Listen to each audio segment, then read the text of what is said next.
Vasco aumentando proposta por Colídio. Nelson de Ossa desistiu do negócio. Amanhã é dia de decisão.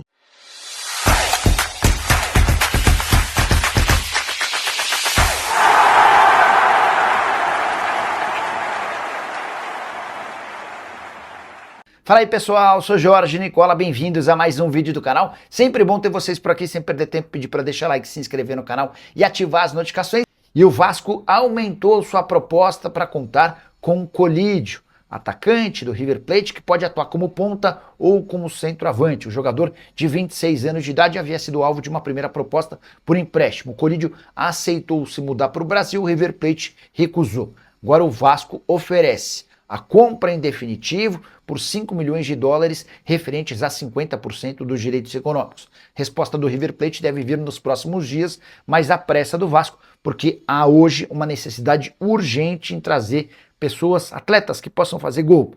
Nem Spinelli, nem Brenner têm sido capazes. Temporada do Colídio na Argentina de 24 jogos, 5 gols e 3 assistências. Só para completar o noticiário Cruz Maltino, Sosa está contratado, vai ser anunciado a qualquer momento e se torna o 9º estrangeiro do elenco vascaíno. Você sabe, há uma limitação de estrangeiros referente a exatamente 9. Então, se o Colídio for contratado, vai haver a necessidade por parte do Pedro Emanuel de poupar um dos estrangeiros para cada uma das partidas do Cruz Maltino daqui até o fim da temporada. Uma retificação. Ontem eu errei no vídeo ao informar que o Admar Lopes já estava na Espanha. Tá? Já estava na Espanha. Ele ainda não está na Espanha e provavelmente ele terá que ir até a Espanha. Por quê? Ontem, conversando com pessoas ligadas ao Vasco, obtive a mesma informação. E, de novo, não estou dizendo que A, B ou C está errado ou A, B ou C está certo. Eu não vou entrar no mérito da apuração de nenhum colega. Cada um trabalha de uma forma, tem canal picareta, mas tem canal muito sério, né? E o Eduardo Ferrari, do Vasco Connection, trouxe a informação ontem de que o Nelson de Ossa desistiu do negócio. Conversando com pessoas ligadas ao Vasco ontem, ao longo do dia, ambas me disseram que, abre aspas, não houve nenhuma mudança.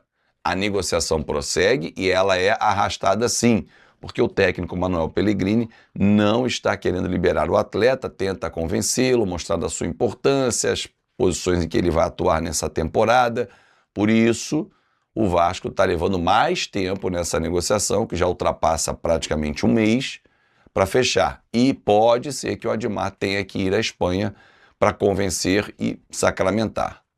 Porém, a informação que eu tenho, e de novo, respeito todos que já publicaram sobre essa negociação, inclusive o próprio Edu Ferrari, a informação que eu tenho é que para o Vasco a negociação prossegue. Se hoje mudar, se hoje o Vasco fechar, não quer dizer que o Edu teve a informação que ele mentiu, não.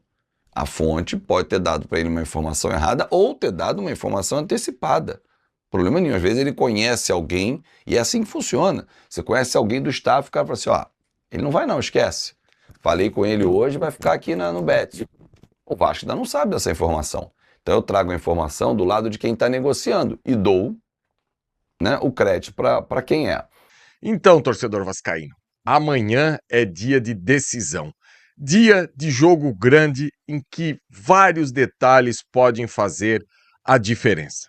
Confesso a vocês que antes do jogo do último sábado, dentro da minha concepção, o Fluminense era favorito. E eu compartilhei isso algumas vezes aqui com vocês nas nossas lives, que não é porque eu sou um torcedor vascaíno fanático, maluco, que eu vou deixar o meu clubismo passar à frente das minhas opiniões. E baseado nisso, eu sinto uma grande tranquilidade em afirmar para você nessa manhã de terça-feira que esse favoritismo foi embora. Depois do jogo de sábado, diante do 0-0, o Vasco aí com a volta do Thiago Mendes à equipe titular, iguala e iguala muito essa questão. O problema, torcedor, é esse nosso ataque. Como fazer esse ataque funcionar para resolver a questão de gols do Vasco? A gente toda hora bate nessa tecla, e é algo que são números, não dá para brigar com números, que o Vasco, infelizmente, abriu mão de uma quantia muito grande de gols de uma temporada para outra. Ano passado, a gente tinha em Verratti, Ryan e Coutinho 67, 68% dos gols da nossa equipe. E por razões diversas, a gente não tem mais nenhum deles. E se a gente buscar e olhar as reposições que foram feitas esse ano, infelizmente, ninguém conseguiu aí resolver esse problema de gols do Vasco. E olha que tem um ditado que eu ouço muito de quem milita no meio do futebol, principalmente de empresários: o gol custa caro. Não que o Vasco tenha pago barato Brenner e Spinelli, mas infelizmente a certeza de gols está numa prateleira um pouco mais acima, em que o Vasco está tentando, de alguma maneira, alcançar.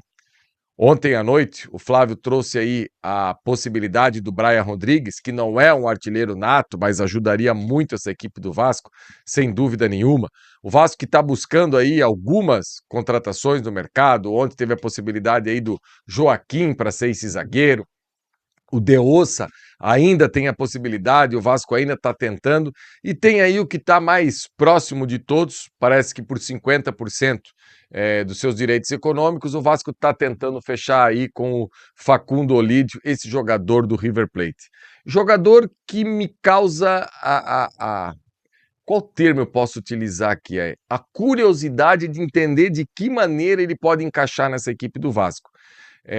Eu tive a oportunidade de assistir no domingo à noite esse jogo do Facundo Olídio pela equipe do River Plate contra o Rosário Central, a equipe do cracaço Di Maria.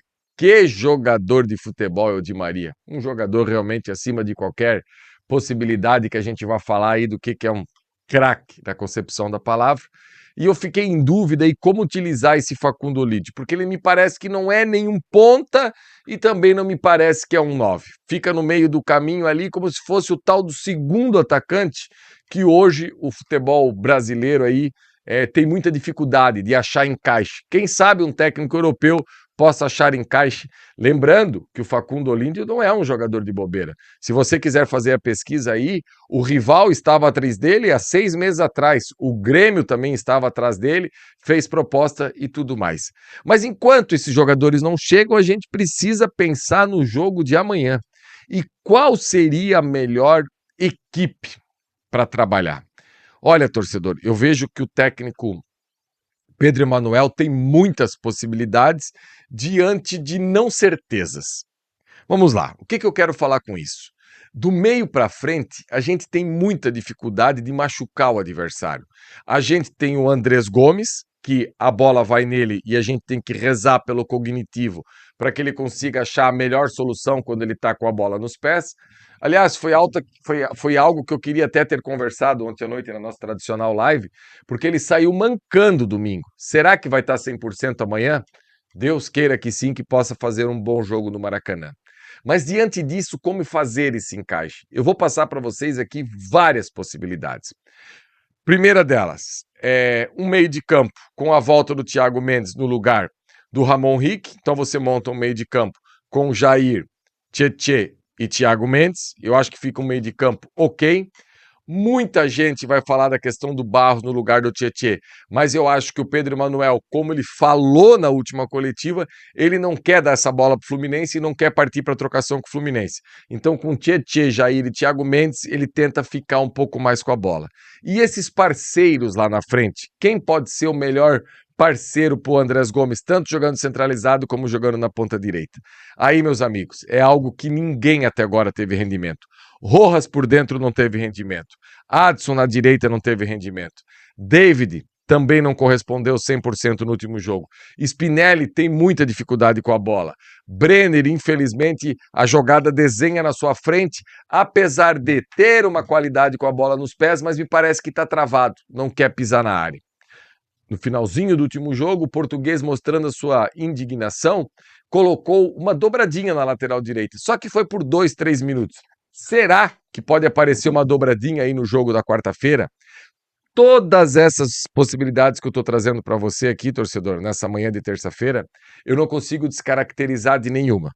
Fala galera, beleza? Mais um vídeo novo pra vocês. Já dá aquela moral, deixa seu like, compartilhe, já comenta aí embaixo e não esquece de se inscrever no canal pra não perder nada, hein? Porque aqui tem vídeo novo todos os dias. Ah galera, se aparecer a função de hypar, clique no botão por favor, que assim nosso vídeo é mais recomendado para mais vascaínos. E não esquece de ativar o sininho de notificação também. Valeu galera, forte abraço, fui!